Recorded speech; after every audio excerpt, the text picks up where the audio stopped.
Hi guys, my name is Marley. Welcome to my channel. This week I'm going to be doing a fun little vlog like I do every month where I pick a theme and I read 3 books from the theme. And this month's theme is retellings, and I'm very excited about it because there are a few retelling books that I've been really wanting to get to because it's a very popular thing these days in publishing to write and publish retellings of like fairy tales or from mythology and stuff like that. So I'm going to be reading some pretty hyped books in this vlog and I'm excited about it. So one of the books I'm going to be reading is The Song of Achilles by Madeline Miller. This book is really popular right now. It's one of the well-known TikTok books that everyone is just talking about on TikTok. It's been a bestseller for so long and it's following Achilles, who is from Greek mythology. I don't know a ton about Achilles. I think he's from the story called the Iliad or something like that. He's some sort of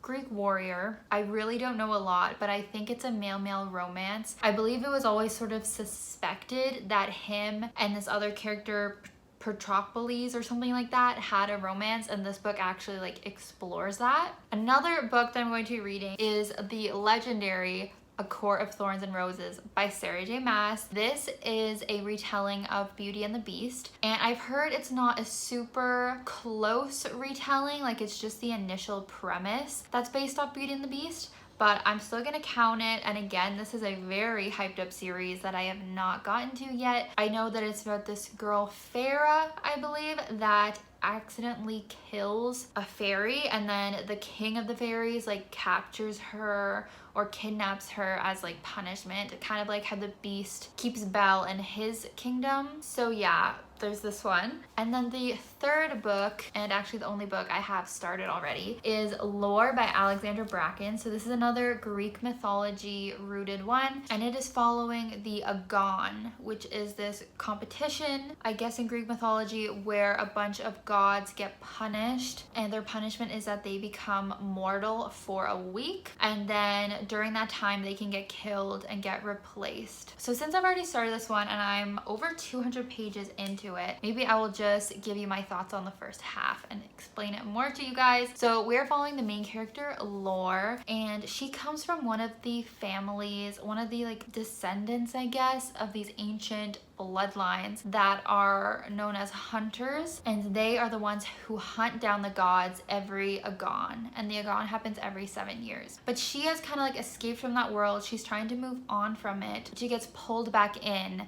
of course, in this book when Athena, the goddess Athena, comes to her hurt, and she just kind of gets wrapped up in this world again, trying to help Athena as one of the only remaining gods in the competition, because a bunch of the gods like Ares, some other ones have been killed already and are replaced by these new gods. So it's pretty cool. I will admit at first it was a little tricky to understand everything that was going on in this world, especially because Lore is not just like a human coming into it. I mean, she is human, but she's not like the typical newcomer to the world. She's already in it. So they sort of use her best friend and roommate as the person that's learning about this world to give us that like exploration. And it is pretty handy that at the front it does have like a list of all the different lines, and then there also is a cast of characters at the back, and this definitely comes in handy, and it only really has the information from the beginning of the book, so it doesn't really have spoilers in it either, which is good. So I've definitely been referencing that because just keeping track of all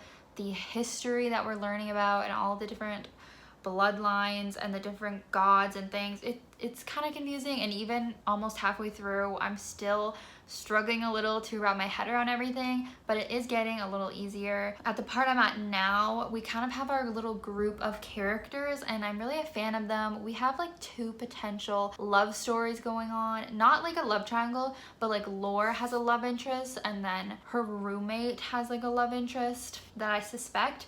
So seeing those are cute, and it's just sort of like a fun fantasy story, which if you guys are following my channel, you have seen that I don't I haven't really been reading much fantasy lately. I just keep being drawn to thrillers and shorter books, I think. So it is really fun to actually read like an action-packed fantasy book. It's very fun, and I think this week is gonna be fun because that's all I'm reading. But yeah, this book and probably all of these books are not really gonna be for people who don't like mythology and fantasy. I feel like they're all gonna be pretty high action, high fantasy. We'll see. Also this week I'm going to a cottage. Hopefully I will still be able to get a lot of reading done, and hopefully I'll get some like fun b-roll vlog footage to insert as well, but we'll just have to see. So hopefully you will keep watching and see how I feel about all these books, especially the last two because they are the more popular ones. Let's carry on with the vlog. Thank you guys for watching. While you're here, make sure to subscribe as well.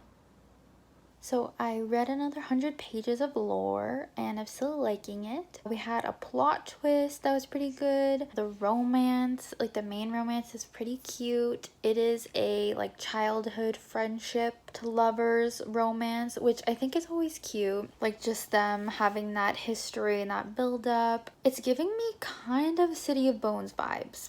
I don't really know how to explain it, but just certain elements of it are.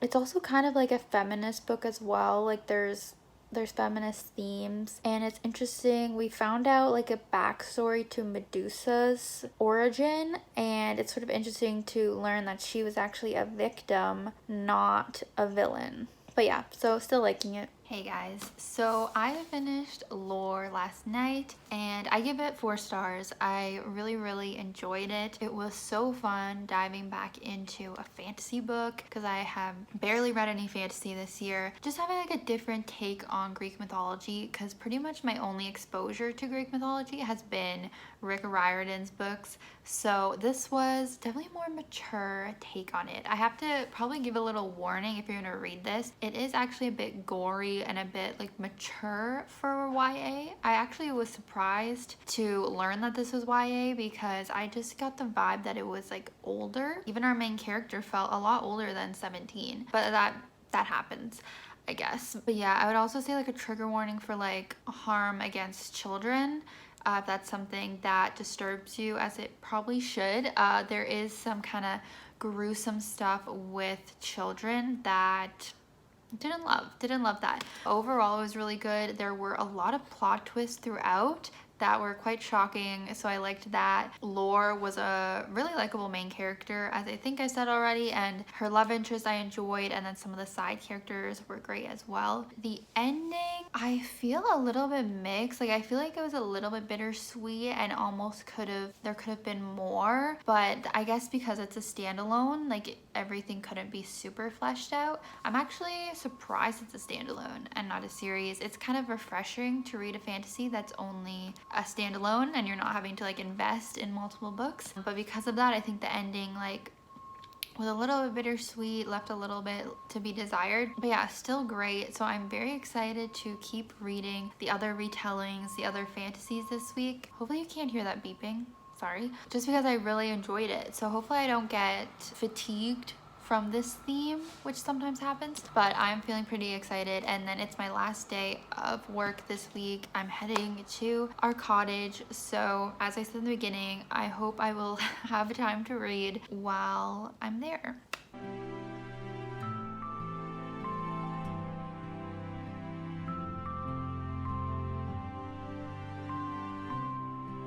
Ready for the beach.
vlog. So it's been a while since I updated because I've just been enjoying my vacation, which I've shown some clips of, but I have been reading A Court of Thorns and Roses and I'm liking it. I wouldn't say loving it, but I think I'm liking it more and more as it goes on. This is how far I am, so not quite halfway. So a little bit more about it. We are following Feyre, as I said, and she lives in this like fictional world where there's fairies.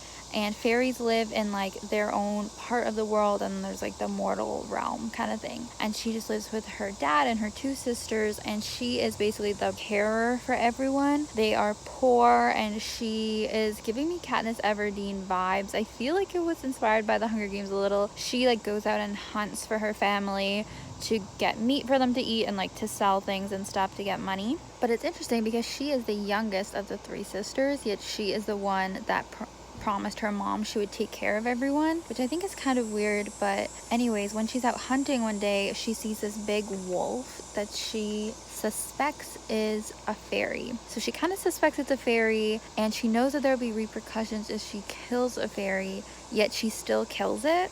Like, she was kind of like convincing herself it wasn't, like, oh, it's probably not one, but it's like she still considered that it was. So I'm like, girl, you kind of brought this on yourself because you did suspect that it was a fairy. Anyway, so she has this special arrow that has the power to kill fairies, and she uses it. So it's like, obviously you did suspect it was a fairy. And then she like kills it, skins it, sells its fur, everything. And then this high fairy comes and is like, you killed my friend and now you have to be punished. And basically her punishment is to go to the fairy realm, and she has to stay there for the rest of her life. And that's why it's like Beauty and the Beast, right? Only Belle didn't really do anything wrong, and like this girl did. So I definitely like the elements of Beauty that are similar to Beauty and the Beast. So basically she goes there. The high prince of the Spring Court is Tamlin. So he is like the beast character, and he can literally turn into like this beast. But then the curse element is that there is some blight or like disease infecting all of fairy, and it has caused everyone in his kingdom to have masks stuck on their face,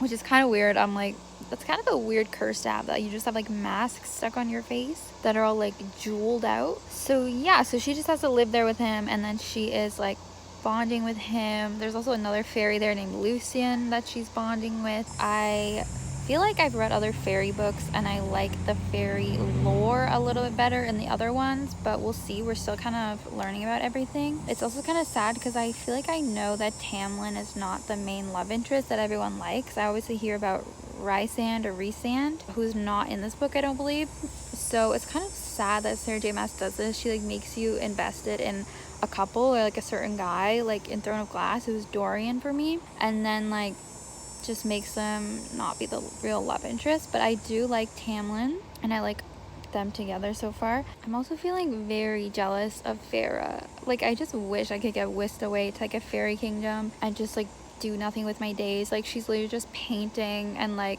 having a pretty chill time right now, and I'm like, I know I'm on vacation right now, but I wish that could just be my life. Like, just being taken care of in this fairy kingdom, doing what I want all day.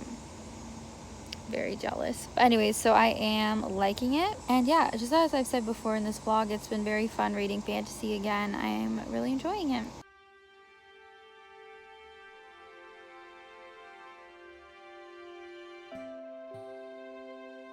Hey guys, I am back from vacation. Obviously, it's very sad, but I wanted to check in about Court of Thorns and Roses, acotar. I'm very close to the end now. I'll definitely finish tonight, I hope, because I'm really enjoying it. As you can imagine, I'm like at the climactic part. Want to say, I think in my last update I said Rhysand does not come in this book, but he does. So I was wrong about that. I guess he's just a bigger part in the second book, which I can see why with what's happening. But we actually do meet Rhysand. Rhys. I hate saying it like that. I wish it was Rhysand. But anyway, yeah, so we do see him, who's like the most popular guy. People like him more than Tamlin. I still have yet to see that. I do see why people would like him and how he would get better and better.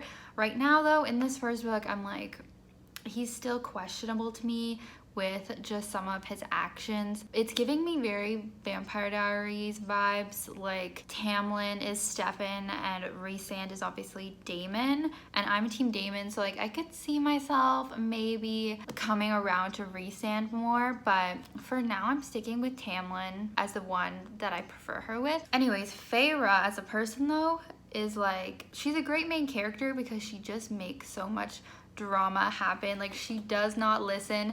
There's this one part, I don't want to get too spoilery, but I mean most people have read this by now. There's this great rite, I think it's called, going on, this like fairy festival, and Tamlin's like, stay in your room the whole night, don't go out, like it's gonna be dangerous, blah blah blah. She literally goes out. Like she makes it till like 10 p.m. and she's like, I'm gonna go investigate, see what's going on. It's like, girl, they literally told you it was gonna be so dangerous for you. It's just like any situation, like she does something that's gonna endanger her, which is entertaining for a book, but it's just like, come on. And it did get sexual pretty quick. Again, I feel like everyone talks about the second book and they're like, oh, it gets really steamy in the second one, but there was some steamy things in this. I guess I was thinking it started out as like YA, but I do think this whole series does give me new adult vibes. Like she's 19. It is for a little bit of an older audience. I wouldn't be recommending this for too young of people because it does kind of get sexual pretty quickly. And then yeah, there's something that happens in the second half that it just feels like a totally different book. But it's interesting, like it's got action and crazy stuff happening, but it does kind of feel like a completely different story than the beginning. And I guess that's how like what people say of that it starts out like a Beauty and the Beast retelling and it just really changes, and I see that now obviously. But yeah, I'm liking this. I like the elements of like the plot and the mythology, I guess, the world building. I thought that this would be more focused on just romance, which maybe it gets to be that more in the future, but I'm liking the initial elements of this world. But I'm kind of scared because I really enjoyed the first two books in the Throne of Glass series as well, and then I just like didn't enjoy it as much. So hopefully I keep enjoying this. But yeah, I'll check in next when I finish the book, which hopefully is soon. Alright guys, I'm gonna say it. I'm giving this 5 stars. I am giving in to the hype. I understand the hype. This was great. This was very, very entertaining. I loved it. And like you guys saw, I only had a little bit left, but in that bit, I came to love Rhysand a lot more. I'm very intrigued by that man. I'm very intrigued for the rest of the series. But I mean, this is why I like love triangles, because I do like Tamlin, but I also like Rhys. So just more things are me to love, I guess, when you like both couples. But it's just, as I said before, giving me major Vampire Diaries vibes for the whole dynamic of the love triangle. Rhysand just really reminds me of Daemon. I love it. And I think I've seen people used to fan cast Ian Somerhalder as him too, and I totally see that as well. I see why it's so popular. I mean, it has a lot of tropes and things. It definitely gives me sort of like throwback feelings to when I used to read more books like this that were love triangles and were fantasy and had that like human girl that just got dragged into it and was super special for some reason. So it just gave me a lot of nostalgia, but it also was good. So yeah, one more book and I'm very excited for it. It is The Song of Achilles.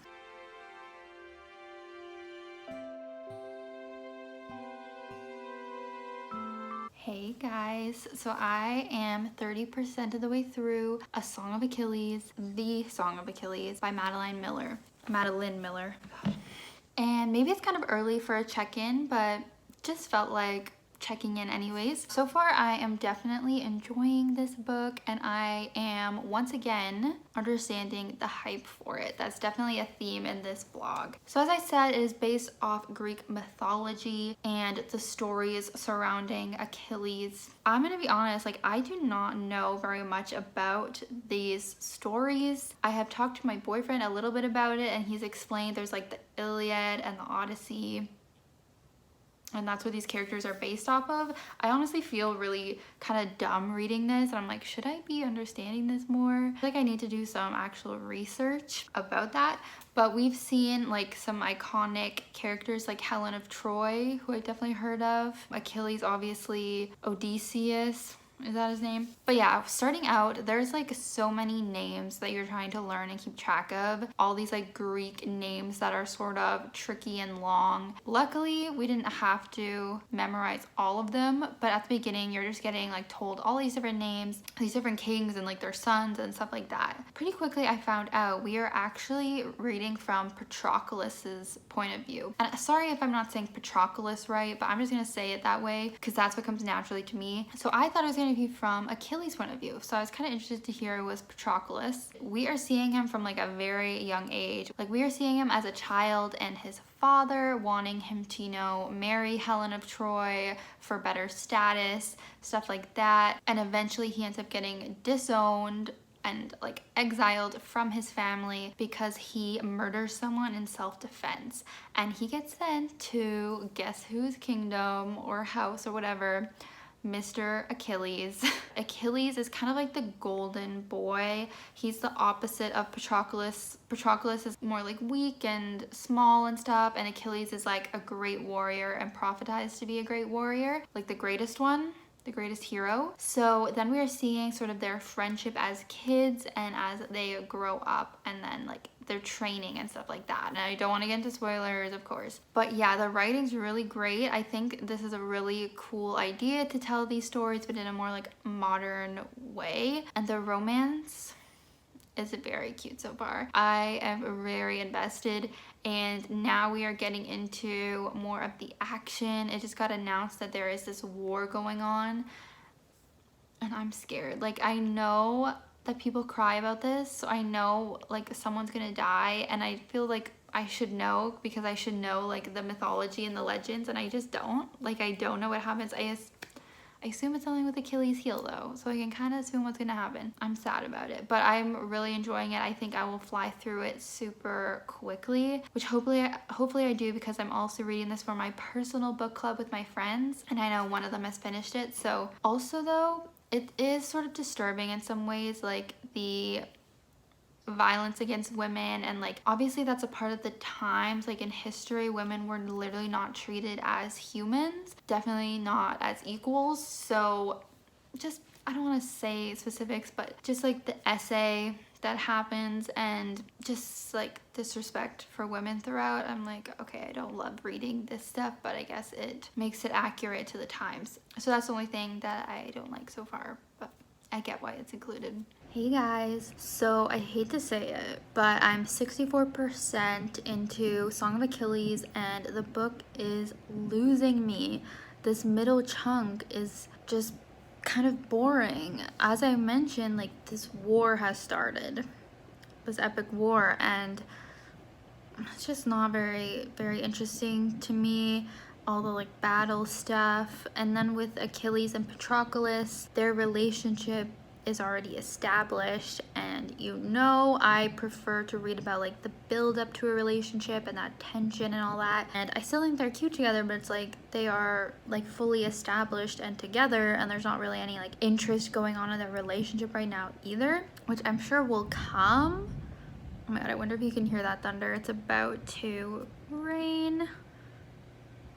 I feel like this book is gonna have like a strong beginning and then maybe a strong ending, and that is what really like impacts people, is the ending, because this middle part is just kind of rough. Like, I think it's ironic because in my last update I said how I knew I would fly through this book, but like I'm not, unfortunately. Hey hey readers, so I'm here to close off this weekly reading vlog. I finished the Song of Achilles last night. Did it make me cry? No. Did I have strong feelings? Yes. Do I think it was overhyped? Yes. Did I still like it? Yes. So I definitely think the strongest points of this book were the beginning and getting to know Patroclus and Achilles' relationship and just setting everything up. And then I think the end of the book was the next strongest part. As you guys saw, the book started to lose me in the middle, sorry, when the war was going on and we weren't really having those nice moments between Achilles and Patroclus anymore. I actually got quite invested in Patroclus's relationship with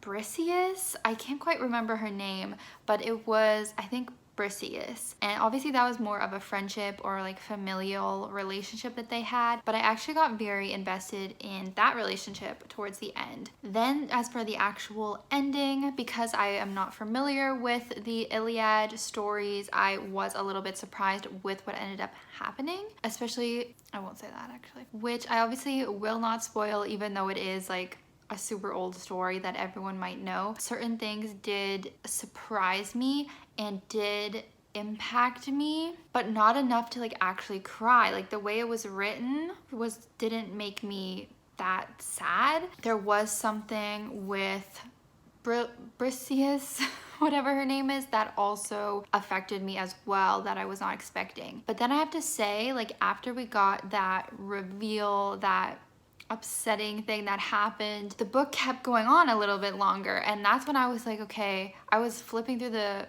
pages, my like e-reader pages very quickly, skimming very quickly, because I just didn't want to read anymore after that event had happened. I kind of like checked out after that. I felt like it was a really good story, but at the same time I think it's definitely overhyped considering how much people are raving about it and how it's like the biggest book of 2021, which honestly is crazy. And I'm happy for Madeline Miller because this book came out I think in 2012, so 10 years later it's blowing up, so honestly good for her. But I'm gonna give this 4 stars. It definitely just could not be a 5 for me. So in wrapping up this retellings vlog, I think overall I really did enjoy reading these retellings and these fantasy stories, specifically because I just feel like I've rediscovered my love of fantasy. I think the least favorite book would be The Song of Achilles. The second favorite book would probably be Lore, so the 2 Greek mythology ones. And then clearly my favorite book would be A Court of Thorns and Roses. I feel so basic saying this, but yeah, I definitely did enjoy this one the most. So that is gonna wrap up this video. Hopefully you guys enjoyed it. And if you have not given these books a chance yet, hopefully I have convinced you to. Maybe not Song of Achilles though. If you're like not into Greek mythology or like reading about action, like that part might kind of lose you in the middle like it did for me. Please make sure to subscribe for more reading vlogs, wrap-ups, tags, challenges, things like that. And of course, I'll see you guys in my next video very soon. I upload it every Tuesday and Thursday. Bye!